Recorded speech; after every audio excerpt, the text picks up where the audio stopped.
Well, happy Sunday, everybody. We wanted to give you an update for this week as you roll into one of the final normal weeks going into the holiday season. We have what happened this weekend while you were watching football or out on Friday night trick-or-treating.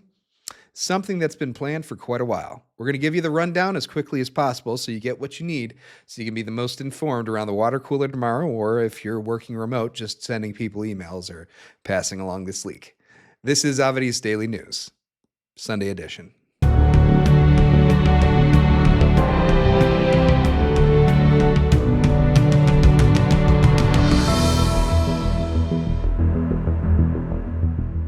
Well, once again, welcome everybody to the Sunday evening edition of our news. We're going to give you what happened while you were away for the news, but we also wanted to start out with a Bible verse, as this is part of our plan. Kick off the week in every bit of news through the focal lens of a Christian worldview. So we're going to go to Proverbs 3:5, which is, "Trust in the Lord with all your heart and lean not on your own understanding. In all of your ways, submit to him, and he will make your paths straight." Now, Proverbs is a wonderful thing because although it does give words of wisdom, it applies to more than just one arena. In this one, we are going to put our trust in the Lord that what is occurring is not necessarily under our control, but we still have the ability to trust him in what is happening. Now, round about 00 hours, the FAA received an order from the DoD on the evening of October 31st, going into the morning of November 1st, that there would be no commercial flight between the southeast coast of Puerto Rico in the South Caribbean area. If you have a map and you want to pull that up, it's right here. Now, what that is would be primarily the area of air travel if you were to be flying from, I don't know, let's say Pensacola, down to the Venezuela coast or somewhere roundabout there in Brazil or Colombia. Now, what is going on in Venezuela? And why are we blowing up drug boats? And why do we have a group of, naval vessels that look like we're going to invade Venezuela? What is Venezuela? Where is Venezuela? Well, let's give you a little bit of information, and we want to run through these quickly so that you can have the highest level of education and information moving into your water cooler discussions this week with your fellow employees. So pay attention. Here we go. Back in 1992, Venezuela had a coup d'etat ran by somebody who would eventually become the president of that country. His name was Hugo Chávez. This guy, 98 and 99, Hugo Chávez won a legitimate election. In 2001, the country of Venezuela, resting on the laurels of an extremely wealthy, oil-rich environment, ended up being the highest producing GDP Latin American country. This is prior to the previous 24 years of war and the oil and international oil prices going up and down for the last 2 decades. At that point in time, they actually were a lot more stable, and Venezuela was one of the primaries on this side of the world for the distribution and mining of oil. Now, go into 2013, after years of socialism and the degradation of the social class, which for a couple years saw a high level of influx of living quality, but that's what happens when you redistribute wealth. It doesn't go into the free market. And around 2013, Hugo Chavez had already seen the country fall into disarray very quickly in about 10 years. Hugo Chavez, over the previous 2 years, 2011, 2012, was suffering underneath a random disease that nobody could really get anything honest out of the administration on. He had cancer, and in 2013, he died of cancer. He was primarily going to Cuba for treatment, so he wasn't even getting treatment in his own country, indicating his faith in their capabilities. However, in 2013, his vice president took over. That would be the current president and dictator-in-chief of Venezuela, Nicolas Maduro. At that point, Nicolas Maduro ended up having a snap election later that April in 2013 and won with about 50% of the vote. So the country was pretty split, but they felt like, hey, we should at least stay together as we move into this next chapter. We can have another vote later on. Well, follow that down the line to 2015, so that would be 2 years later, and the country had made its decision on what they thought and what they liked and what they didn't like about how the country was being run. So they provided a mandate to Congress in the form of 75% sway to Nicolas Maduro's opposition party in legislature. So that is the congressional. Think of it like our midterms. The president's not getting voted out yet, but the country is giving a very clear message as to whether or not they think the country is being run how they prefer. Now, Nicolas Maduro at that point, after a 75% loss, would most likely be thinking we should be finding out if we have any additional jobs that we can be doing because we're very clearly going to be ousted. Not Maduro. Maduro confidently said we will take care of this in the presidential election, which they did. In 2018, he won with 67% of the vote. Now, there was a global outcry at that time because the amount of cheating and the documentation of polls, machines, and corruption that had been going on was followed by the entire world, who were anxiously watching to see if Venezuela would throw off the chains of socialism. They thought they would, and it turns out they're not allowed to because Maduro said they're not. Now, what did he do to bring this about? Well, partnering up with drug cartels and becoming very much friendly with them and ending up being one of the primary people who would wash their money or protect their operations and allow them going in and out of North America. One of the primary places who are purchasers of said drugs from their neighboring country, Colombia. Now, told you that to make sure you remembered that that is one of the things they're doing. In fact, in the 2018 elections, along with 2024 and 25, any elections that were being carried out were largely threatened by his, we'll just say, less than legal backers, the Cartel of the Suns, who have kept him in power for a long time. Now, the election in 2024 in July, the same month that we saw some craziness here in the United States in Butler, Pennsylvania. We also saw that in Venezuela, Nicolas Maduro's challenger, Maria Machado, was not even allowed to run. In fact, in that January, she was barred from running, so a member of her party ran in her stead as a stand-in because she was banned from running by the courts, which once again were packed by Maduro. Now, Maria Machado is the opposite of a socialist. She is considered by the global interest to be somewhat of a feminist. However, she comes from generational wealth, and her family was one of the primary builders of Venezuela's GDP because they were the steel producers. When she was growing up and Hugo Chávez took over, they nationalized her family's companies, thus driving her family's wealth into the ground. Although they were still necessary and wealthy, it seemed that she had kind of solidified that socialism is evil, which most people figure out after standing in breadlines for long enough. So she's been in opposition to the leadership for a long time, and going into 2024, as we saw with the Democratic Party trying to do to Donald Trump, so too to the Democratic Party of Venezuela, the Socialist Party of Venezuela, do with Maduro to his opposition in trying to bar them from running, tried to jail them, and then tried to kill them, which is why she ended up in hiding. Oh my gosh. Wait, that's exactly what happened to Trump in 2024 as well. It's wild how they have the same plan. It's almost like it's being run by somebody. Now, Donald Trump is now the president of the United States, and as you well know, he is making moves that some people are very much in disagreement with, one of which would be what's happening in Venezuela.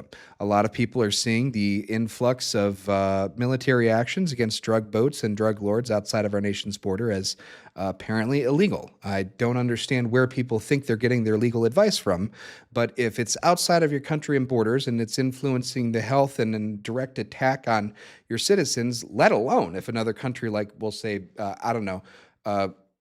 Slusha or FINA are doing so to influence the health and well-being and slowly degrade that of your total populace, you expect your government to take them out. There's no rights for somebody who is not a member of the society that the government is protecting the borders of or the rights of. In fact, if they are negatively influencing it, is the first operation and reason for government in any philosophy or government class, if you knew this, to protect those borders and citizens from external threat. So dropping a couple cigarette boats with a few bombs in the South Caribbean, not something that's illegal. In fact, it's actually one of the primary roles of government before anything else, including education or social programs.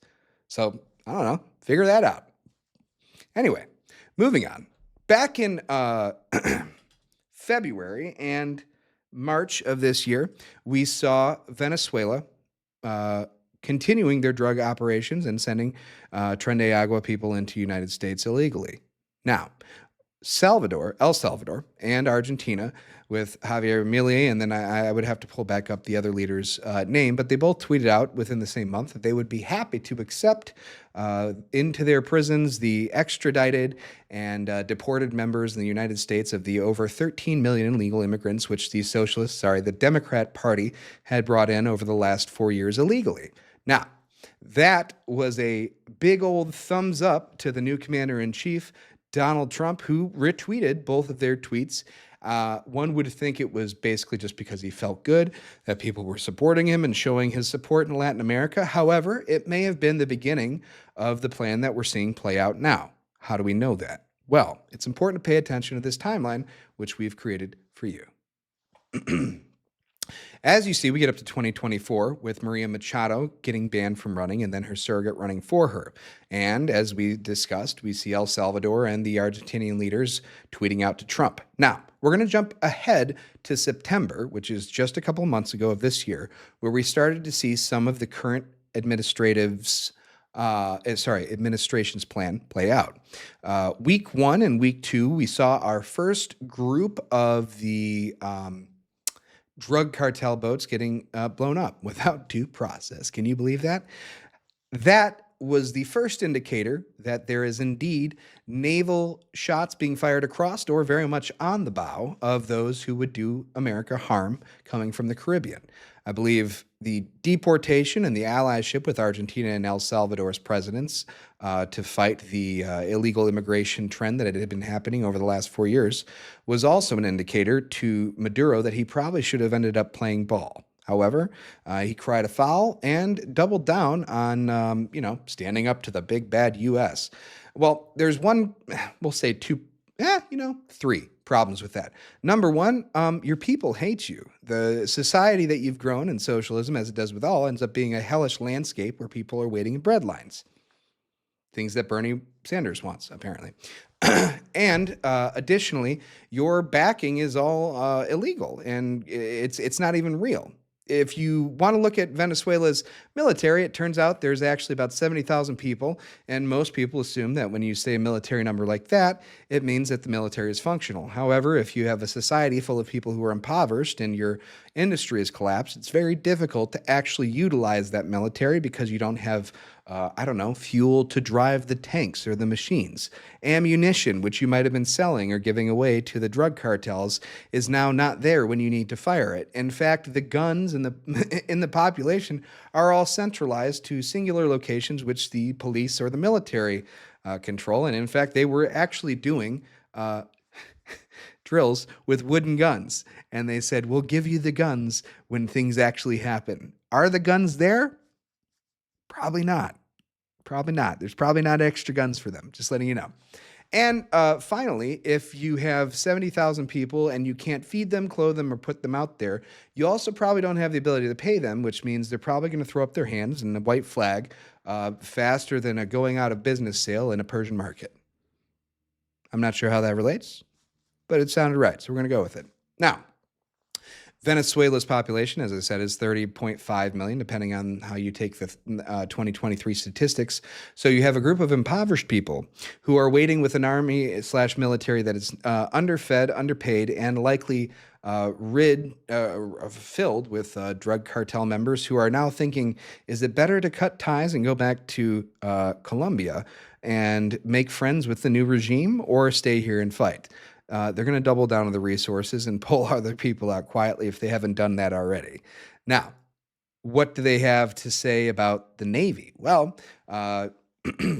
this is the brand new commander of all of Venezuela forces. This is quite a video. They put this out. They were very excited about this video to show all their cool maps and their camouflage netting that they picked up at the Halloween store, I guess, in September, because this is not what a real military headquarters looks like. This is what, I would assume a group of people inside of, we'll call it a higher education socialist hellscape, playing military would think. We should probably get some maps in there. Maps would be good. This isn't a game of Risk. Okay, but these people seem to think it is, including this, cardigan or long sleeve wearing guy who is rocking jeans and pretending like he knows what he's going to be doing. This guy has zero understanding of what's about to occur. He's been running under an authoritarian dictatorship, but only because he's been keeping people in power who are evil and have real dangerous power. He has the power of saying yes or no. In reality, he's just as removable as Saddam Hussein, or I don't know, Aunt Jemima or the Land of Lakes lady from The Land. You take out the Indian, but you kept the land. Strange. Anyway, Venezuela's Navy has about 10 total ships.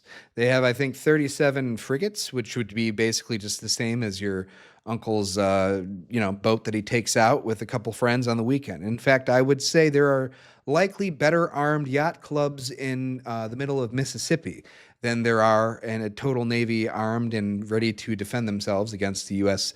Navy, which has now parked themselves inside of the attack distance of Venezuela's shores and their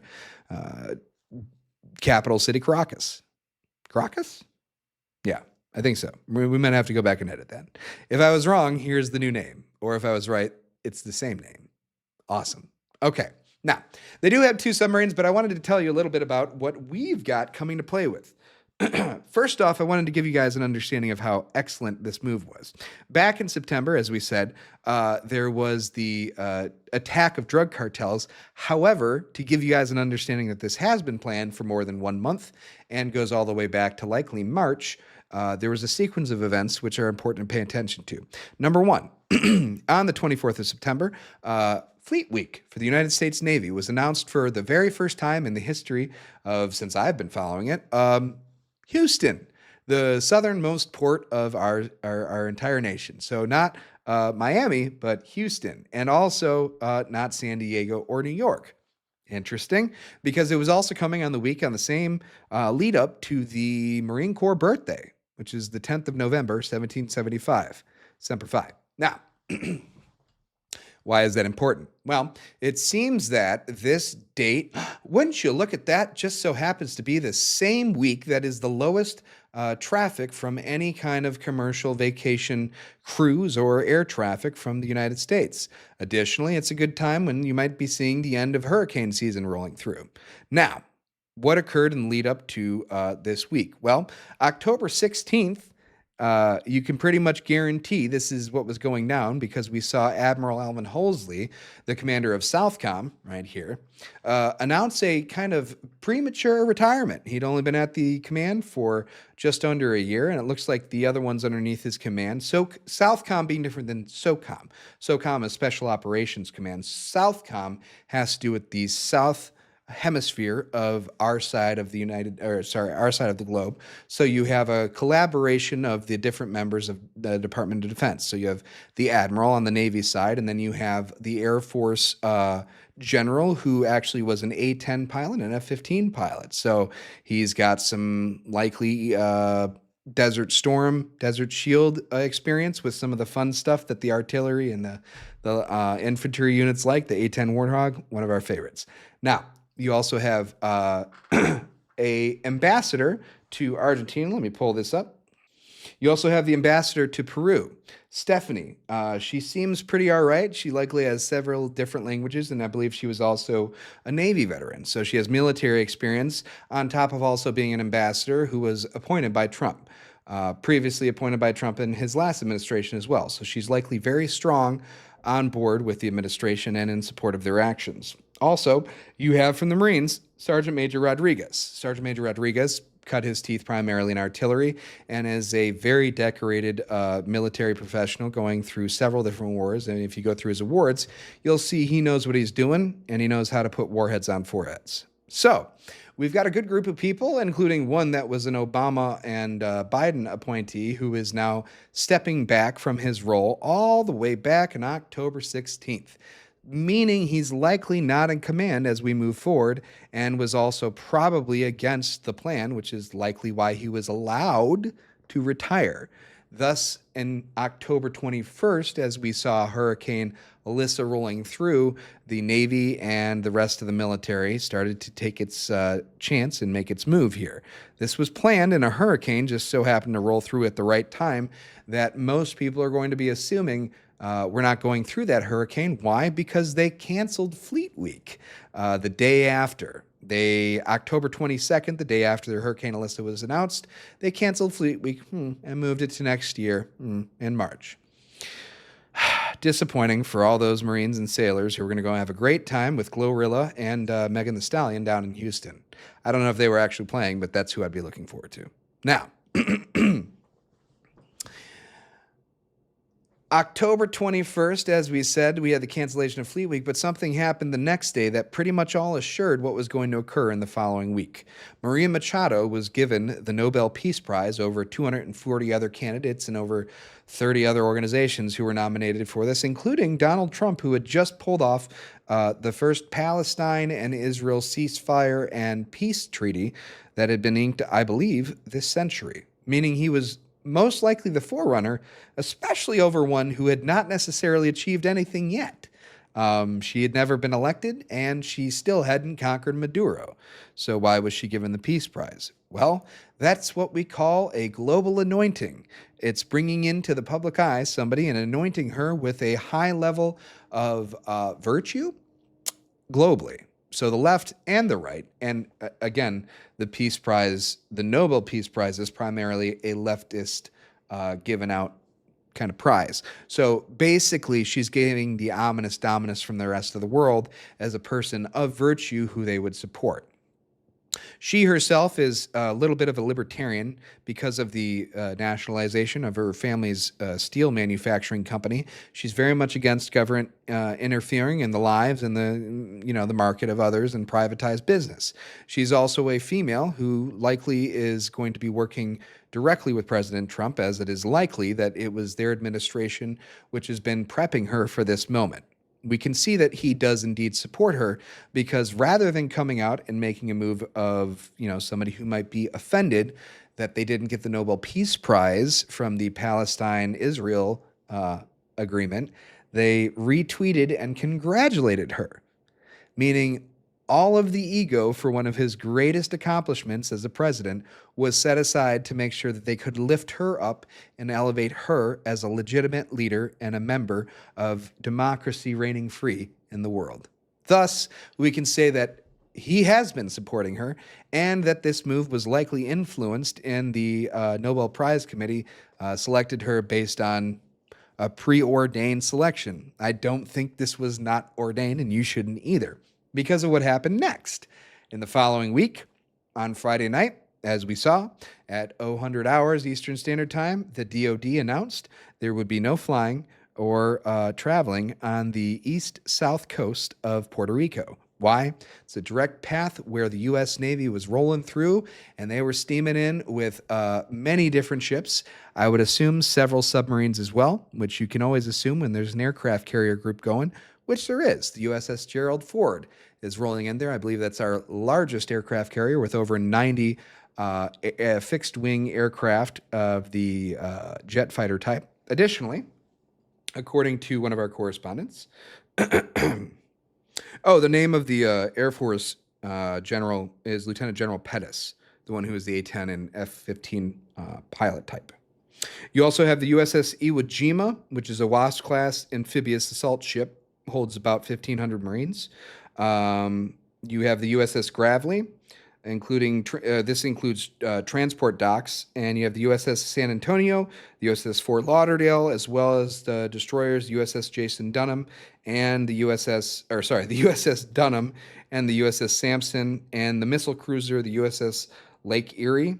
Shout out to the Great Lakes cruise. Now, what does that mean? Venezuela is about to be overthrown, and democracy is about to be reestablished. It would behoove the people of Venezuela to actively participate in the overthrow of their government, because there's likely going to be a lot of positions for you that you're really going to enjoy, because I'm assuming, as we did over the last 4 years, the trust in what is about to occur should not be necessarily in ourselves, but in the Lord. And I would say, if you're worried about the perceived emotional or off the cuff nature of this decision, it's not. And how can I give you a final little nugget for all those water cooler conversations this week with everyone else? The FAA's ban on flights ends on March 31st, November 1st to March 31st. What occurs there? Well, we're going to ensure a few things. One, we're going to ensure that everything's taken care of and buttoned up inside before Easter. And two, midterms are taking place this week. We have the lowest possible news and eyes on news week leading up into this November 4th, which is not a midterm. Midterm will take place 1 year directly following the week of our invasion of Venezuela, which I can only assume is what's going to be coming. Now, what is happening in the shorter term is the end of that FAA ban being the end of March. What happens in March? That would be the State of the Union address by President Trump. So, what this is lined up for is an election day where very little news is being covered, and we have the highest number of no traffic around the area in the South Caribbean. Also, we made sure of that by moving in right after a hurricane. The least amount of civilian casualties or fallout during an invasion of somewhere where we're trying to take down a horrible dictator who is in league with horrible people in the drug cartel. Additionally, if it's all taken care of before Christmas, or it takes longer than that to stand up a government and get them functioning, we solidify our allyship with the three major producers down in South America and in Central America. Now we get back a jewel of South America, and the people of Venezuela get their country back. And you can only imagine what would happen is if in March, when the president gives the address to Congress of the State of the Union, he is able to lift the ban, and in the weeks following, America is set to fly on trips down to the new and improved Venezuela, where we can establish our commerce, our vacation homes, and our GDP, helping them rebuild what socialism has destroyed. I think that is something that is a very crafty plan, but also one that I'm really hoping the best for the people of Venezuela. That is a nation full of people who are likely brimming with pride in the ability to take back their country, as we did here in the United States. However, I would caution them against anything overstepping. Remember, forgiveness is our primary thing as Christians. As we are to go throughout the world and establish a place where evil cannot reign, we are also to give an example of what God taught us to be, which is forgiving and loving and caring first. These are our family members and our neighbors. These are our co-patriots, regardless of whether or not they fell into the disillusion of what socialism can do. Now, hopefully, that's enough information for you to go wow everyone else at your 9 to 5. But, if your kid takes that into school and starts mouthing off that socialism's bad in somewhere in New York or Chicago or LA, you can blame me. And I will happily take and field phone calls from absolutely nobody. I'm just streaming this, so just enjoy. All right, guys, that's it. Have a great weekend. Go Frogs this next week. And yeah, for all of you veterans, thank you for your service. For all you Marines, happy birthday, Marines. Devil dog, semper fi.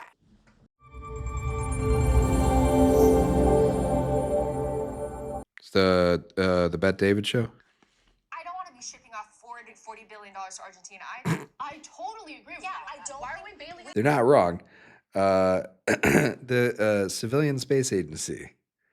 Why would we be sending off billions of dollars to Argentina? What does Argentina have for us? INVAP, FEMA, but spelled FIMA, if you want to go check them out. Comisión Nacionales de Actividad Especiales. The boys from Buenos Aires.